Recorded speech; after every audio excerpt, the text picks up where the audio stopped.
Hello साथियों, कैसे हैं। उम्मीद करता हूं कि आप अच्छे तरीके से फर्स्ट ग्रेड की तैयारियों में जुटे हुए हैं और निश्चित रूप से आपने एग्ज़ाम की सारी तैयारियां हैं वो कंप्लीट कर ली होगी, क्योंकि बहुत ही कम समय अपने एग्ज़ाम में बचा है और इस कम समय में अपने कुछ ऐसे टॉपिक भी क्लियर करने हैं और साथ में अपना रिवीजन होना भी ज़रूरी है, क्योंकि जो चीज़ आपने एक या दो बार तीन बार पढ़ी है उनको परीक्षा से पहले एक बार पढ़ना बहुत ही ज़रूरी है, ताकि जो भी आपके डाउट है वो सारे क्लियर हो जाए। तो उन्हीं डाउटों पर लगातार हम चर्चा इस ऑनलाइन प्लेटफॉर्म के माध्यम से कर रहे हैं। उसी श्रृंखला में आज का एक और सेशन स्कूल मैनेजमेंट से रिलेटेड कुछ महत्वपूर्ण क्वेश्चन है, उस पर आज के इस सेशन में चर्चा करेंगे। जो भी साथी हमारे साथ जुड़ गए हैं वो एक बार सेशन को शेयर कर दें और साथ में अगर पहली बार जुड़े हैं तो चैनल को सब्सक्राइब कर लें, ताकि मैनेजमेंट से रिलेटेड और कॉमर्स से रिलेटेड और सरकारी जॉब से रिलेटेड जो भी लेटेस्ट अपडेट होती है उनकी सूचनाएं आपको तत्काल तुरंत मिले और आप अपडेटेड होते रहें। तो आज का सेशन होगा मैनेजमेंट और मैनेजमेंट के कुछ महत्वपूर्ण क्वेश्चनों पर चर्चा करेंगे।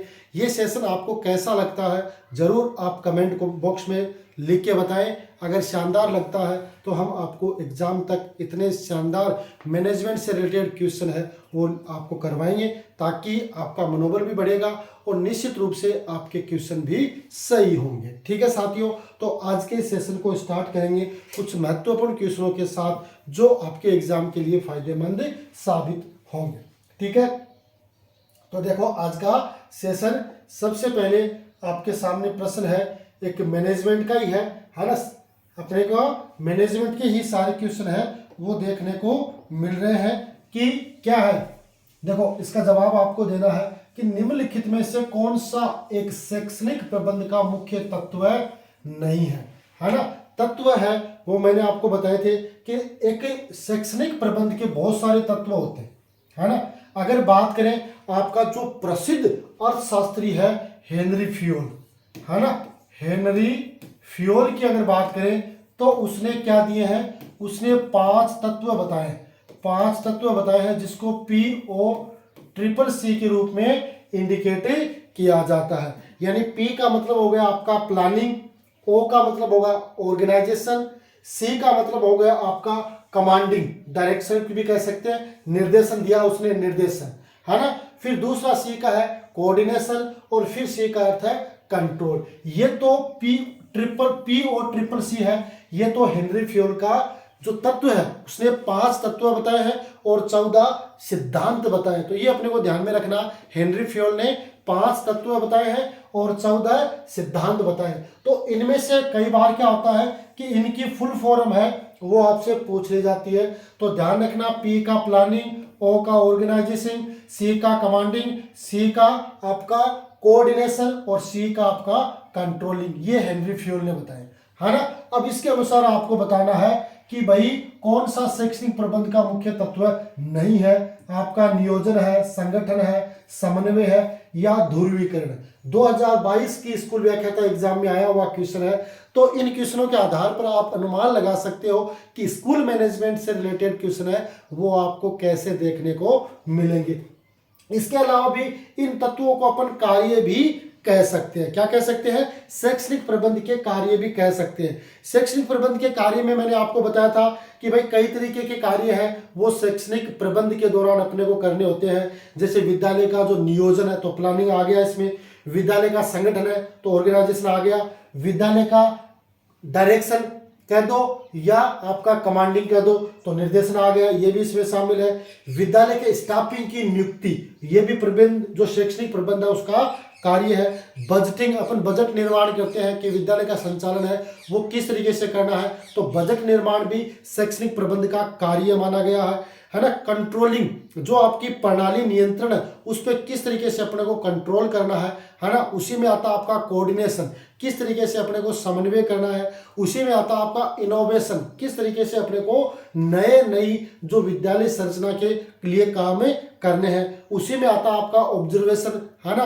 साथ में आता सुपरविजन, इसके अलावा उसमें आता कंट्रोलिंग, है ना, इंटीग्रेशन, कम्युनिकेशन, है ना, रिपोर्टिंग। ये सारे के सारे हैं वो आपके शैक्षणिक प्रबंध के कार्य कह दो या तत्व कह दो, उसमें शामिल किए जाते हैं। लेकिन अगर हेनरी फ्योल की बात आए तो उसने 5 तत्व बताए हैं या 5 शैक्षणिक प्रबंध के कार्य बताए हैं। तो देखो इसके अकॉर्डिंग मान लो, और ये विद्यालय के प्रबंध कार्य के अकॉर्डिंग मान लो, तो नियोजन भी होता है, प्लानिंग, ऑर्गेनाइजेशन होता है और कोऑर्डिनेशन होता है। तो आपका ध्रुवीकरण नहीं होता है, तो इसका आंसर क्या हो जाएगा, डी है वो इसका सही आंसर हो जाएगा।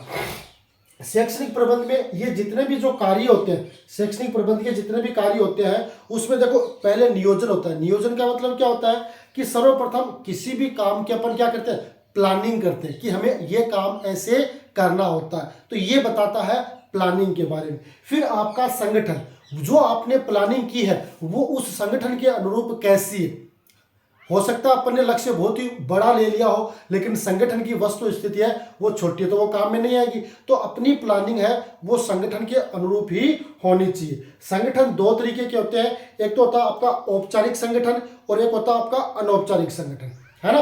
औपचारिक संगठन क्या होता है, जो स्वीकृत कानून और नियमों के अनुसार काम करता है, वो आपका औपचारिक संगठन होता है।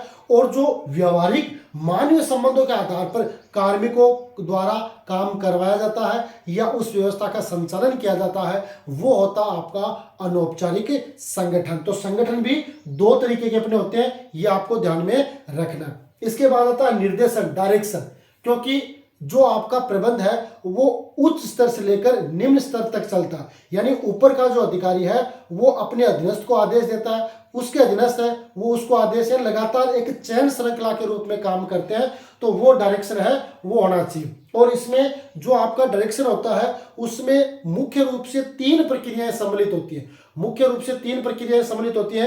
एक तो होती है आपका आदेश या निर्देश देना, यानी किसी को आदेश देना या निर्देश देना। दूसरी होती है कार्य को सही तरीके से बताना और प्रशिक्षण देना, कि हमें कौन सा काम कैसे करना है ये अपने को बताना है, और साथ में अपने को उसका क्या देना है, प्रशिक्षण भी देना, क्योंकि ट्रेंड व्यक्ति है वो उस काम को सही तरीके से कर पाता। और लास्ट में आपका उस डायरेक्शन का एक महत्वपूर्ण प्रक्रिया होती है कार्य का मूल्यांकन। जो आपने निर्देश दिया था उसके अनुसार आपने उसको प्रशिक्षण दिया है, अब उसका मूल्यांकन करेंगे कि क्या वास्तव में जो काम उसको दिया था वो उसने एक्यूरेट सही किया। तो ये अपने को निर्देशन के मुख्य 3 प्रक्रियाएं भी ध्यान में रखनी है। 3 प्रक्रियाएं हैं वो अपने को ध्यान में रखनी है, क्या, निर्देश देना, प्रशिक्षण देना और कार्य का मूल्यांकन करना, ये 3 प्रक्रिया होती है। उसके बाद आता है एक समन्वय, कोऑर्डिनेशन, यानी जब तक कर्मचारियों के मध्य, अधिकारियों के मध्य जब समन्वय नहीं होगा तो जो भी आपने प्लानिंग की है, जो भी आपने उद्देश्य गोल सेट किए हैं, उनमें आपको सफलता नहीं मिलेगी। तो इसलिए वहां पर अपने को क्या होनी चाहिए, समन्वय सही होना चाहिए, है ना। समन्वय के बाद में आता है आपका नियंत्रण, कंट्रोलिंग, है ना। एक नियंत्रण एक ऐसी प्रक्रिया है जिसके माध्यम से अपन सुधारात्मक कार्यवाही कर सकते हैं। अगर कहीं पे भी गतिविधियों में कंट्रोल नहीं होता है तो वहां पर लचीलापन वो देखने को मिलता है, तो कंट्रोल होना भी जरूरी है। उसके बाद होता है आपका नियुक्तिकरण। नियुक्तिकरण में क्या होता है, योग्य स्टाफ की नियुक्ति की जाती है ना। उसके लिए सबसे पहले आवेदन फॉर्म है वो आमंत्रित किए जाते हैं। उसमें आपने देखा होगा एक तो भर्ती होती है और एक चयन होता है ना। भर्ती और नियुक्ति, चयन, ये सारे के सारे स्टाफिंग में आते हैं। और उसके बाद संप्रेषण, कम्युनिकेशन होता है, वो व्यापारियों के मध्य होना जरूरी है। तो इसके अनुसार अपने को तत्व नहीं है, ये ध्रुवीकरण आपका सही आंसर हो जाएगा। ठीक है, बढ़े आगे। अगला क्वेश्चन बताओ, देखिए इसका आंसर क्या होगा। बहुत ही आसान सा क्वेश्चन है, आराम से इसका आप जवाब दे सकते हो। क्या है कि विद्यालय प्रबंध के लिए निम्नलिखित में से सिद्धांतों का कौन सा सेट या समूह सबसे अधिक उपयुक्त है ना। स्कूल व्याख्या तो 2018 में आया हुआ है, कौन सा उपयुक्त है ये आपको बताना है कि भाई सहयोग है, समानता, लचीलापन और साझा उत्तरदायित्व है। समानता, अतिसंरचना, लचीलापन, नियत उत्तरदायित्व है। सहयोग, दृढ़ता, समानता, नियत उत्तरदायित्व है। लचीलापन, अतिसंरचना, क्या है आपका साझा उत्तरदायित्व और समानता। अब बताओ देखिए इसका सही आंसर क्या होगा।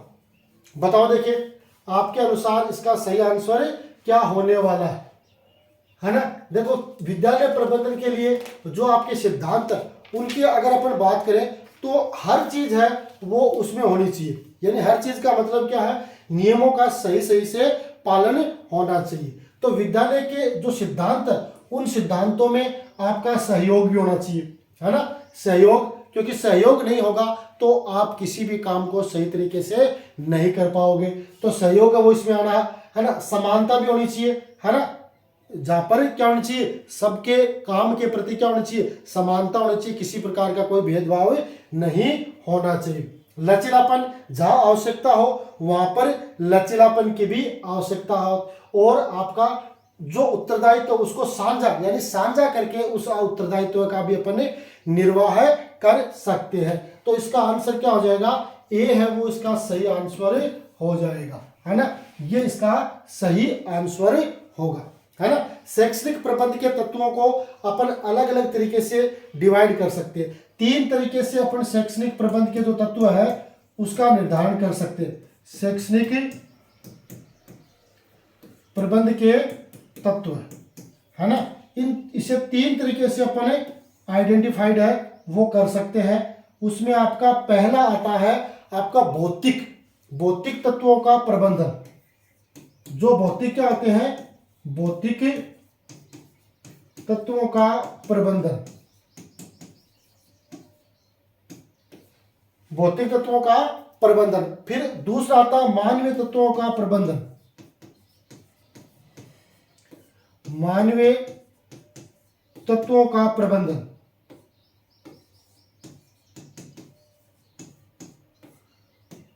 और तीसरा आता है आपका वित्त का प्रबंधन।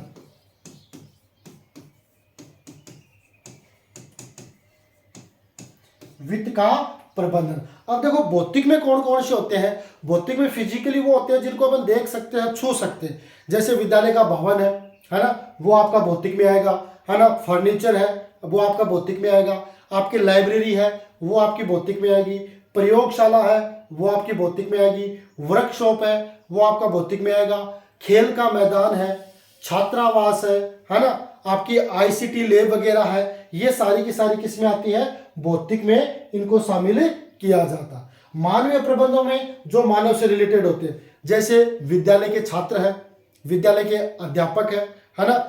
आपका विद्यालय का प्राचार्य है, प्रबंधन समिति के सदस्य हैं, शिक्षा विभाग के अधिकारी है, शिक्षाविद है, विद्यालय के जो सुपरवाइजर पर्यवेक्षक वगैरह वो होते हैं या अभिभावक होते हैं, वो सारे के सारे मानवीय तत्वों का प्रबंधन माने जाते हैं। और वित्त के प्रबंधन में आपका फीस है सरकार के द्वारा या बच्चों के द्वारा जो प्राप्त होती है, अनुदान है, कोष है या किसी प्रकार की जो सहायता है, वो आपके भौतिक प्रबंधन के तत्वों में उनको शामिल किया जाता है। तो ये आपके भौतिक प्रबंधन के तत्व है जिनको 3 तरीके से अपन शैक्षिक प्रबंधन के तत्व है जिनको 3 तरीके से अपन डिवाइड कर सकते हैं। भौतिक प्रबंधन के तत्व है, मानवीय और वित्त के आधार पर इसका अलग अलग आइडेंटिफिकेशन है वो अपन कर सकते हैं। ठीक है, ओके, बढ़े आगे। अगला क्वेश्चन बताओ, देखिए क्या होगा इसका आंसर। आराम से जवाब दे सकते हो कि विद्यालय प्रबंधन का प्रजातांत्रिक सिद्धांत है। प्रजातांत्रिक, है ना, प्रजातांत्रिक कह दो, है ना, प्रजातांत्रिक। बताओ देखिए, एक होता लोकतांत्रिक, एक होता प्रजातांत्रिक। प्रजातांत्रिक एक तंत्रीय निर्णय करना, व्यक्तिगत कार्य करना, सहभागी उत्तरदायित्व है और निर्णय दृढ़ता, ये आपको बताना है। बताओ देखिए, प्रजातांत्रिक, है ना, प्रजातांत्रिक सिद्धांत है, यानी प्रजा को ध्यान में रख के काम किया जाता है। तो वो कौन सा सिद्धांत है ना। प्रजातांत्रिक में कौन सा सिद्धांत होगा, प्रजातांत्रिक में किसमें शामिल किया जाता है, प्रजातांत्रिक सिद्धांतों में किसे शामिल किया जाता है। बताओ देखिए, तो प्रजातांत्रिक सिद्धांत व्यक्ति की गरिमा को सर्वोच्च मानकर, यानी कहते हैं ना कि राजा, एक राजा होता है वो प्रजातंत्रित होता है ना। अभी क्या चल रहा है, लोकतंत्र चल रहा है ना, अभी लोकतंत्र चल रहा है। और प्रजातांत्रिक में क्या होता है, एक व्यक्ति की गरिमा को ही सर्वोच्च मानकर वो काम किया जाता है, जिसमें जनतांत्रिक मूल्यों, जिसमें स्वतंत्र अभिव्यक्ति, सहयोग, सहभागी उत्तरदायित्व, न्याय जैसे मूल्यों को ध्यान में रखकर काम किया जाता है। और साथ में आम राय है उसको भी ध्यान में रखा जाता है और उसको महत्व दिया जाता है ना। तो इसलिए प्रजातांत्रिक सिद्धांत में कौन सा आएगा, सहभागी उत्तरदायित्व है, वो इसका सही आंसर हो जाएगा। क्या हो जाएगा, सहभागी उत्तरदायित्व इसका आंसर हो जाएगा। ठीक है, ओके है, बढ़े आगे। अगला क्वेश्चन, इसका आंसर बताओ क्या है। शिक्षण का सत्तावादी स्तर केंद्रित है।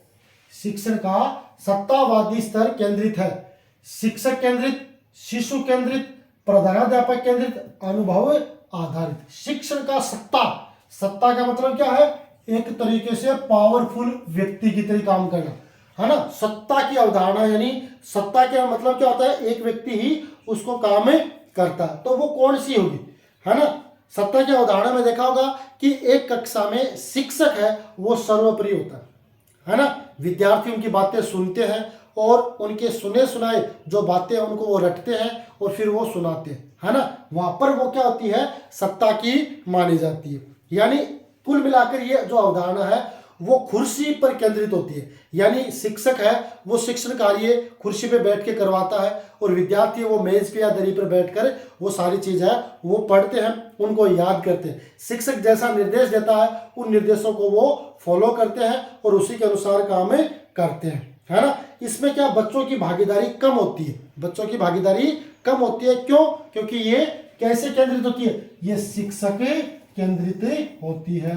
तो इसलिए इसका आंसर क्या हो जाएगा, ए है इसका सही आंसर हो जाएगा। शिक्षण की जो सत्तावादी स्तर है वो शिक्षक केंद्रित होती है, उसमें शिक्षक ही सर्वे सर्वा होता है। लेकिन वर्तमान में बालक के मनोविज्ञान को ध्यान में रखते हुए बाल केंद्रित शिक्षा या शिशु केंद्रित शिक्षा है उसका आरंभ किया गया है, जिसमें सारी की सारी चीज है वो विद्यार्थी पर डिपेंड करती है। विद्यार्थी क्या सीखना चाहता है, किस चीज में उसकी रुचि है, कहां पर वो ज्यादा पढ़ने में रुचि ले रहा है, ज्यादा कौन से काम में रुचि ले रहा है, उसके अनुसार उसको तैयार किया जाता है। ठीक है, तो सत्तावादी का जो स्तर होगा वो शिक्षक केंद्रित होगा। ठीक है, आगे बताओ, देखिए इसका जवाब। अब तो इसका तो बता दोगे कि निम्न में से कौन सा एक सही कथन है कि शिक्षा प्रबंधन अध्यापकों के उन प्रयासों की मॉनिटरिंग की वह प्रक्रिया है जिनके द्वारा वे अपने विद्यार्थियों को इस योग्य बना सके। स्कूल व्याख्या तो 2011 में आया हुआ है।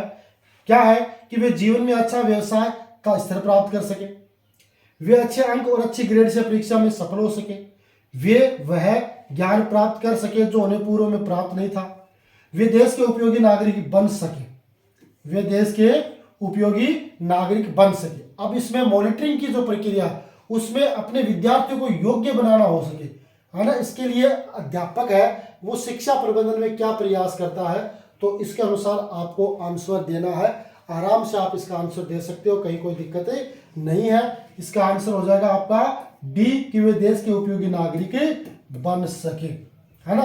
देश के लिए उपयोगी नागरिक बनेंगे तो निश्चित रूप से उसका बेनिफिट है वो समाज को भी होगा और देश को भी होगा। ठीक है, बढ़े आगे। बताओ देखिए अब इसका आंसर क्या होगा, बताओ फटाफट।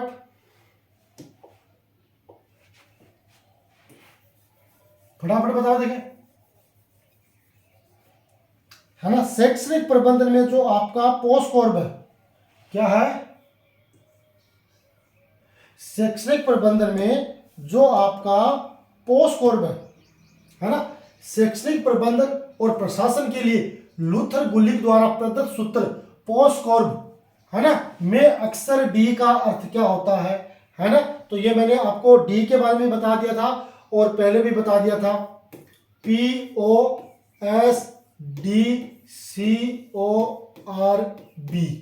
है ना। P का मतलब क्या होता है, प्लानिंग यानी नियोजन, प्लानिंग यानी नियोजन। O का मतलब ऑर्गेनाइजेशन यानी संगठन, है ना। एस का मतलब पोस्ट कॉर्ब में एस का मतलब है ना डायरेक्शन, और ये क्या हो जाएगा आपका पोस्ट कॉर्ब, यानी इसमें इसको मान सकते हैं अपन क्या, इसको क्या मानेंगे पोस्ट कॉर्ब में स्टाफिंग यानी डायरेक्शन, ये डी का हो जाएगा आपका डायरेक्शन यानी निर्देशन।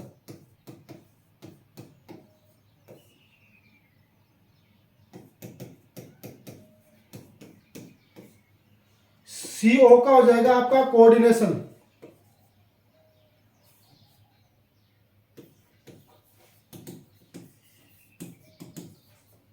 आर का हो जाएगा आपका रिपोर्टिंग, और बी का हो जाएगा आपका बजटिंग। अब इसमें सिर्फ पूछा है डी का, है ना, तो डी का अपना क्या हो जाएगा डायरेक्टिंग या निर्देशन, है ना, तो यहां पर इसका सी है वो सही आंसर हो जाएगा, है ना, सी है वो इसका सही आंसर हो जाएगा। तो ये पोस्ट कॉर्ब की आपको फुल फॉर्म है वो ध्यान में रखनी है, क्योंकि ये जरूरी नहीं है वो डी के बारे में पूछे, आपको इसके बारे में कहीं से भी पूछ सकता है। आपके पास है ये कुल मिलाकर 7 शब्द बन रहे हैं, इन 7 शब्दों में से आपसे कहीं से भी पूछा जा सकता है, ये कोई जरूरी नहीं कि वो यहीं से पूछे, ठीक है। तो इसका आंसर हो जाएगा डायरेक्टिंग। अब बताओ देखिए इसका जवाब क्या है कि नीचे प्रबंधन के सिद्धांत दिए गए हेनरी फियोल ने कौन से सिद्धांत सुझाए। 2024 के एग्जाम में आया हुआ है। पारिश्रमिक है, श्रम का विभाजन है, नियंत्रण का विस्तार है, अनुशासन है, आदेश की एकता है ना। दिए गए कूट का सही विकल्प चयन करना है। केवल ए बी सी, केवल ए बी डी ई, केवल ए और सी, केवल ए एवं सी। बताओ देखिए इसका आंसर। तो हेनरी फियोल ने 14 सिद्धांत दिए, है ना। हेनरी प्रबंध के 14 सिद्धांत है।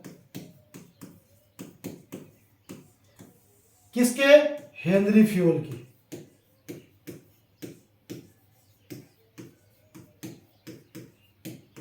है ना। कौन कौन से हैं? कौन कौन से सिद्धांत है? नंबर 1 कार्य विभाजन,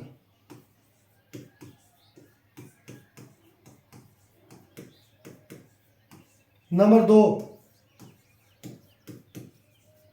अधिकार एवं उत्तरदायित्व है ना, कि भाई अधिकार है तो उसके पास है उत्तरदायित्व। अनुशासन,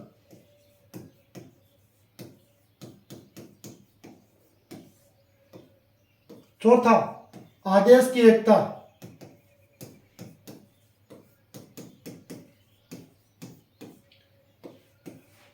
आदेश की एकता बाद निर्देश की एकता,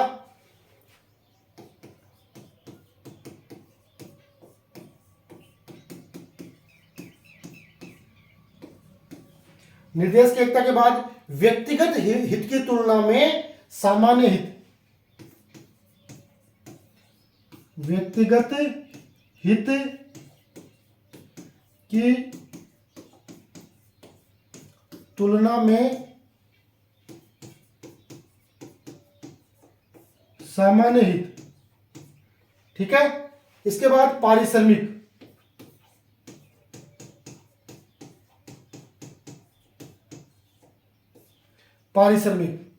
इसके बाद 8 नंबर है ना, ये 7 हो गए। 8 नंबर हो जाएगा आपका केंद्रीकरण,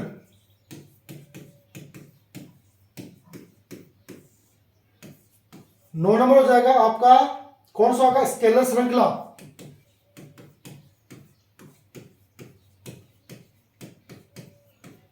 स्केलर श्रृंखला। 10 नंबर हो जाएगा आपका व्यवस्था, 11 समता,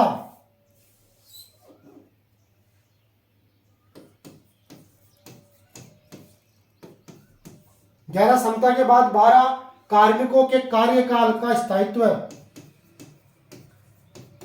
कार्मिकों के कार्यकाल का स्थायित्व। 13 हो जाएगा आपका पहल और 14 हो जाएगा आपका सहयोग की भावना।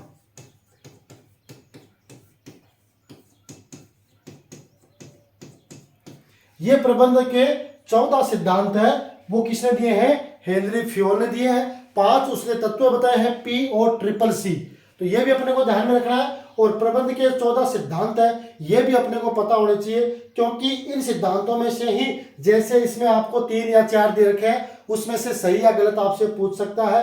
तो कार्य विभाजन है, अधिकार, उत्तरदायित्व, अनुशासन, आदेश की एकता, निर्देश की एकता, व्यक्तिगत हित की तुलना में सामान्य हित, पारिश्रमिक, केंद्रीकरण, स्केलर श्रृंखला, व्यवस्था, समता, कार्मिकों कार्यकाल में स्थायित्व, पहल, सहयोग की भावना, ये 14 है वो प्रबंध के सिद्धांत है, वो हेनरी फ्योल ने बताए। अब इसके अनुसार आप देख सकते हो कि इनमें से कौन सा इसका सही है। तो देखो इसमें पारिश्रमिक, तो पारिश्रमिक का सिद्धांत है। श्रम का विभाजन, तो श्रम का विभाजन यानी श्रम का विभाजन, तो इसमें कौन सा होगा? तो कार्य का विभाजन आ गया। ठीक है, नियंत्रण का विस्तार, तो नियंत्रण का नहीं है। अनुशासन, अनुशासन दे रखा, आदेश की एकता दे रखा, तो इसका मतलब ए बी डी ई, यानी इसका बी है वो इसका सही आंसर हो जाएगा। क्या हो जाएगा?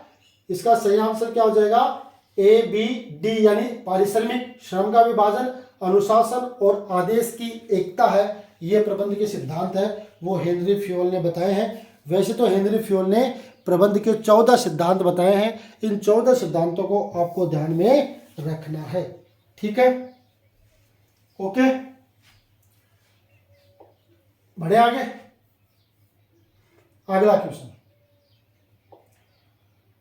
ये तो इजी सा है, बता दोगे कि प्रबंध का सार है। प्रबंध का सार किसे कहा जाता है? समन्वय को, अभिप्रेरणा को, नियोजन को, उपरोक्त सभी या इनमें से कोई नहीं है, यानी उसका आंसर आप नहीं देना चाहते हो। तो प्रबंध का सार किसे कहा गया है, यह आपको बताना है। प्रबंध का सार है वो किसे?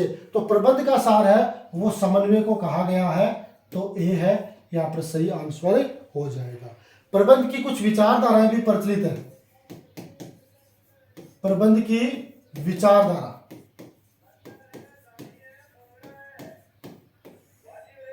प्रबंध की विचारधारा, अब इसमें अलग अलग विचारधारा है वो दी गई है। पहली आती है आपकी प्राचीन,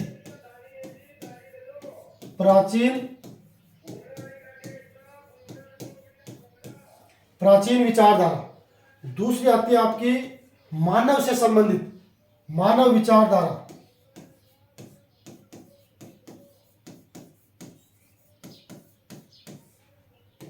तीसरी आती है इसमें आपके व्यवहारवादी,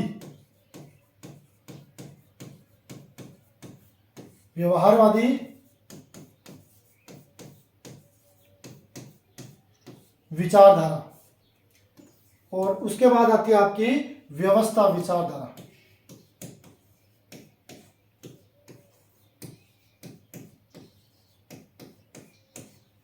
है ना, ये प्रबंध की विचारधारा आती है। अब इसमें जो प्राचीन विचारधारा है उसके कुछ महत्वपूर्ण अर्थशास्त्री हुए हैं, जिसमें अपन बात करें कि भाई प्रबंध, ये वैज्ञानिक प्रबंध विचारधारा, वैज्ञानिक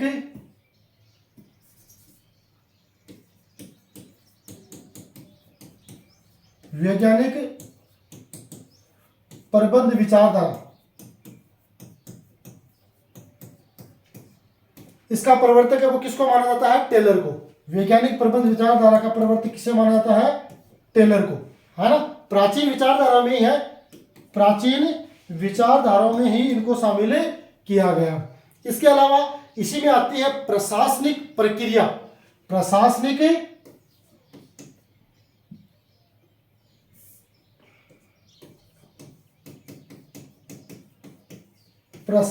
प्रक्रिया विचारधारा,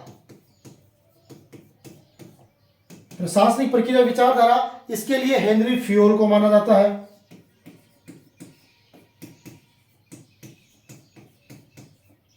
हेनरी फ्योल को माना जाता है। इसी में आती है आपकी क्लासिक प्रबंध विचारधारा, क्लासिक प्रबंध विचारधारा। उसमें आपके जो उर्विक है, लूथर गुलिक है और मूने और रिले है, उसको माना जाता है किसको? क्लासिकल, है ना, क्लासिकल।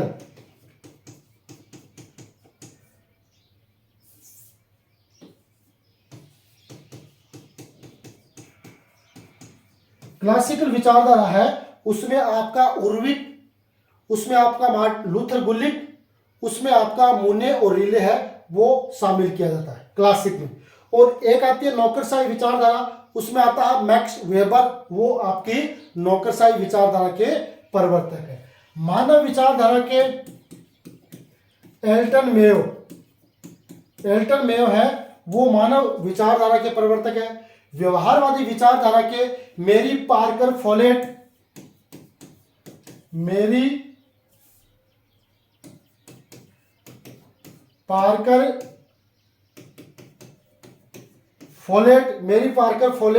चेस्टर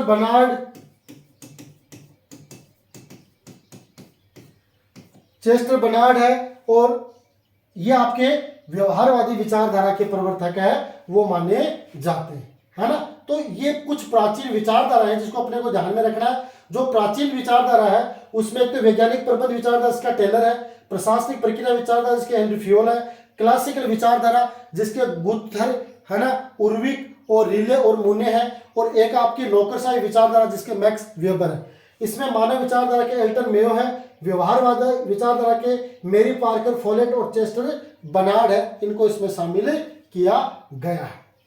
ठीक है, ठीक है साथियों। तो आज के स्कूल मैनेजमेंट से रिलेटेड ये कुछ महत्वपूर्ण क्वेश्चन विद डिटेल के साथ हमने एक्सप्लेन किए हैं। निश्चित रूप से आज का सेशन है वो आपके लिए बड़ा खास और इंफॉर्मेटिव रहा होगा, ऐसी मैं आशा और विश्वास रखता हूं। अगर आप भी ऐसा सोचते हैं तो जरूर हमारे इस चैनल को सब्सक्राइब करें और हमारे साथ जुड़ें। इस चैनल पर आपको लगातार अपडेट वो मिलती रहेंगी। इसी आशा विश्वास के साथ आज के इस सेशन में इतना ही। मिलेंगे अगले सेशन में, तब तक के लिए गुड बाय।